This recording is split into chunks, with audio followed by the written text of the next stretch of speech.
Dear friends, ഈസ്റ്റോ സോഡയോ ഈനോയോ ചേർക്കാതെ നല്ല പഞ്ഞിക്കെട്ട് പോലുള്ള ബൺ ദോശ എങ്ങനെ തയ്യാറാക്കാം, ഇതാണ് ഇന്നത്തെ വീഡിയോ.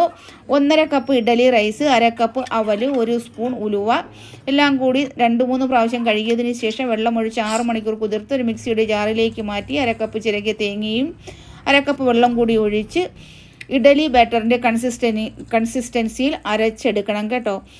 എന്നിട്ട് ഒരു പാത്രത്തിലേക്ക് ഒഴിച്ച് കൈ നന്നായിട്ട് കഴുകിയതിന് ശേഷം കൈ കൊണ്ട് ഒരു 10 മിനിറ്റെങ്കിലും നല്ലതുപോലെ ഒന്ന് ഇളക്കി കൊടുക്കണം. എന്നിട്ട് 8 മണിക്കൂർ അടച്ചു വയ്ക്കണം പുളിപ്പിക്കാനായിട്ട്. 8 മണിക്കൂർ കഴിഞ്ഞതിന് ശേഷം ഉപ്പും കൂടി ചേർത്ത് നല്ലതുപോലെ ഇളക്കി യോജിപ്പിക്കാം.